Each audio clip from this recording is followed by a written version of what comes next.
देखते हैं। तो इसमें कहा गया है कि हमको बताना है सिमेट्री। सिमेट्री मतलब सममिति होती है। और ये कहीं ना कहीं एनसीएफ 2023 में जो बात की गई है, और नई एनसीईआरटी की जो बुक कक्षा 1 से लेकर 6 तक की निर्मित हुई है, उनमें कक्षा 6 में एक चैप्टर है सिमेट्री। वहाँ पे आपको ये चैप्टर देखने को मिलेगा। तो सिमेट्री का मतलब वही होता है कि बच्चा कहीं ना कहीं ये समझ पाए कि किस प्रकार का इसमें समरूपता है। उस चीज़ को समझने के लिए ये चैप्टर दिया गया है। इसके पहले के सवाल आपने देखे थे, कहीं न कहीं वो व्यावहारिक जीवन में एक नियम से थे, मापन से आधारित थे, है ना? तो ये वाला प्रश्न जो है वो कहीं न कहीं ज्योमेट्री पोर्शन से दिया गया है। तो अब देखते हैं, इस प्रश्न में कहा गया है कि कह रहा है टू लाइन सिमेट्री। तो टू लाइन सिमेट्री से पहले हमको समझना पड़ेगा सिमेट्री होता क्या है और टू लाइन सिमेट्री क्या होती है। तो ये बात कर रहा है सिमेट्री का मतलब होता है कि दो चीज़ें आइडेंटिकल यदि हों, एक दूसरे के जैसे दिखती हों। जैसे हमने कहा कि आपने देखा होगा कि एक पैटर्न होता है फूल में, कैसे फूल होता है ना? तो आप देख रहे हैं ये पंखुड़ी, हर एक पंखुड़ी एक निश्चित क्रम में है, तो ये कहीं ना कहीं क्या कहलाती है? सिमेट्री कहलाती है। सिमेट्री का दूसरा मतलब भी होता है, यदि हम इस सिमेट्री को, इसको फूल को हम बीच से काटें, आधा कर दें, तो इसका ये जो भाग है, नीचे वाला भाग, ब्लो वाला और अपर वाला, ये दोनों चाहे तो ऊपर एक दूसरे के एक जैसे होने चाहिए, तो इसको हम कहेंगे हॉरिजेंटल, हॉरिजेंटल सिमेट्री कहेंगे। वहीं यदि हम इसको वर्टिकली काटें तो हम कहेंगे इसको वर्टिकल सिमेट्री करेंगे, है ना? तो एक रोटेशनल सिमेट्री होता है, यानी 180 एंगल पे होता है। तो अभी यही पूछने चाह रहा है, सिमेट्री की समझ हमसे पूछना चाह रहा है ये प्रश्न में। तो ये कह रहा है कि दो ये दिए गए इक्विलेटरल ट्रेंगल हैं, रेक्टेंगल है, रोम्बस है और आइसोसेलेस ट्रेंगल है, यानी समबाहु त्रिभुज है, आयत है, समचतुर्भुज है, त्रिभुज है। तो समबाहु त्रिभुज में देखते हैं। समबाहु त्रिभुज का मतलब होता है ऐसा त्रिभुज जिसकी सारी भुजा एक समान हो, यानी ए भी है, ये भी ए और ये है। तो आप देखें क्या इसमें ये सिमेट्री दोनों फॉलो हो रही है, यानी आइडेंटिकल टू लाइन सिमेट्री का मतलब ही होता है कि उसमें हॉरिजेंटल सिमेट्री और वर्टिकल सिमेट्री दोनों हो। अभी हम देखेंगे कि इसको हम यहाँ से काटते हैं, बीच से सेक्शन मारते हैं और एक एक एंगल इसको हम ऐसे काटते हैं, तो क्या ये जो इसका काटने पे इसका सेम भाग इधर आएगा? नहीं आएगा, अंतर होगा। इधर भी काटने पे नहीं आएगा, तो ये वाला हमारा कहीं ना कहीं ऑप्शन गलत हो गया। अब हम ऑप्शन बी के साथ जाते हैं, रेक्टेंगल। रेक्टेंगल मतलब आयत। आयत में देखते हैं आयत की क्या होती है, आमने सामने की भुजाएं बराबर होती हैं, यानी ये वाली भुजा इसके बराबर होगी और ये वाली भुजा किसके बराबर होगी? इसके बराबर होगी, है ना? ये आयत होगा। रोम्बस, रोम्बस में क्या होता है? एक समचतुर्भुज होता है ना।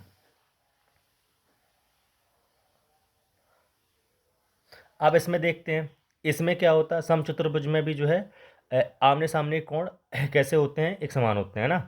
तो अभी इसमें देखोगे तो आयत में कहीं ना कहीं यदि हम आयत को यहाँ से बीच से काटते हैं इस लाइन से, तो इस वाला हिस्सा मान लो ए हिस्सा था और ये बी हिस्सा था। बी हिस्सा के आगे हम यदि इसको ए हिस्सा को लगाते हैं तो क्या वैसी आकृति निकलती है? बिल्कुल जी हाँ, निकल के आ रही है। यदि बी हिस्सा को उठा के हम ए की जगह पर रख दें तो भी क्या वही सिमेट्री निकल के आएगी? बिल्कुल निकल के आएगी, यानी कि ये वर्टिकल सिमेट्री फॉलो कर रहा है। अब सेम कंडीशन हम करते हैं, इस पर क्या करते हैं, अब हम इसको हॉरिजेंटली पार्ट करते हैं, बाइसेक्ट। हॉरिजेंटली बाइसेक्ट किया, तब मान लो ये निकला सी पोजीशन निकला और ये डी निकला, तो सी के जगह पे डी आगे बढ़ाएंगे तो भी निकल के आ जाएगा और नीचे भी रखेंगे तो यानी सेम आकृति हो रही है, यानी दोनों इसमें सिमेट्री पाई जा रही है, यानी कि ऑप्शन बी तो हमारा करेक्ट है कहीं ना कहीं, है ना? अब ऑप्शन और देखते हैं चेक, क्योंकि यहाँ पे मोर देन ऑप्शन दिए हुए हैं।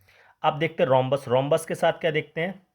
रोम्बस के जो होते हैं विकर्ण जो होते हैं वो एक दूसरे को प्रतिच्छेद करते हैं ना 90 डिग्री पे। तो सीधी सी बात है कि यदि हम इसमें देखेंगे तो हम इसका जो है लाइन के अकॉर्डिंग सिमेट्री करेंगे। लाइन के अकॉर्डिंग सिमेट्री करेंगे मतलब यहाँ से काटेंगे इसको, है ना? तो यहाँ से काटेंगे तो अगला हिस्सा यदि हम इसको ऐसे बनाते हैं, यहाँ से काटेंगे और इसको हमने ऐसे काटा है कि इसको इस तरह लाइन सेगमेंट में काटेंगे और इस तरह से काट के देखेंगे। तो पहली कंडीशन हमने काटा इसमें ये, तो ये काटा तो इसका हिस्सा बना ए और बी, है ना? इसको ही हम आगे मान लो बढ़ा दिया, ए वाले हिस्से को हमने, ए वाले हिस्से को उठा के हमने आगे बढ़ाया, ठीक। तब भी आप देख रहे हो कि वही आकृति आइडेंटिकली निकल के आ गई, निकल के आ गई। सेम कंडीशन उधर भी हो जाएगी, यानी कि ये भी जो है अभी ऐसे कंडीशन में देखा था, अब हम इसको ऐसे में भी देख सकते हैं। अभी हमने एक डायगोनली ये डाला था, अभी इसके लाइन के परपेंडिकुलर डाली, यानी हॉरिजॉन्टल था अभी लाइन के, है ना? अभी हम परपेंडिकुलर डाला, तो उस कंडीशन में भी हम आगे देखेंगे तो ये हिस्सा बढ़ के निकल के आ जाएगा और ये कहीं ना कहीं आइडेंटिकल होगा। यानी कि इसमें भी सिमेट्री दोनों पाई जा रही हैं। तो अब हम देखते हैं ऑप्शन आइसोसेलेस ट्रायंगल यानी समद्विबाहु त्रिभुज। समद्विबाहु त्रिभुज में क्या गया है, यानी कोई त्रिभुज है जिसकी दो भुजाएं बराबर हैं, ये और ये आइडेंटिकल हैं। यदि हम इसको काटते हैं यहाँ से वर्टिकली, तो क्या सेम हिस्सा उधर साइड हो रहा है, और इधर हम काटेंगे तो क्या इधर तो मान लो हो भी जा रहा है, लेकिन इधर वाली कंडीशन में हॉरिजॉन्टल में क्या हो रहा है, क्या ए और बी एक दूसरे के बराबर हो रहे हैं, नहीं हो रहे। वर्टिकल में मान लो हमने काटा तो ये हिस्सा सी और डी निकला है, इसको आगे बढ़ा देंगे तो सेम तो नहीं निकलेगा, लेकिन एरिया सेम निकल रहा है ना इस एरिया। लेकिन यहाँ ये चीज़ फॉलो नहीं करेगी हॉरिजॉन्टल में, इसका मतलब ये गलत हो गया। तो हमारा ऑप्शन बी और सी जो है वो सही जा रहा है। बी और सी के साथ देखते हैं हम, बी ये दिया गया है हमारा और सी दिया गया, यानी हमारा जो समचतुर्भुज होगा, rhombus A B C D, और हमारा आयत है ना ए बी सी डी, ये दोनों कैसे करेंगे, ये हमारे दोनों दो लाइन सिमेट्री यानी टू लाइन सिमेट्री, यानी हॉरिजॉन्टल और वर्टिकल दोनों सिमेट्री को फॉलो करेंगे, इसलिए ऑप्शन हमारा बी सही हो जाएगा। अब हम चलते हैं पृष्ठ क्रमांक 39 पर।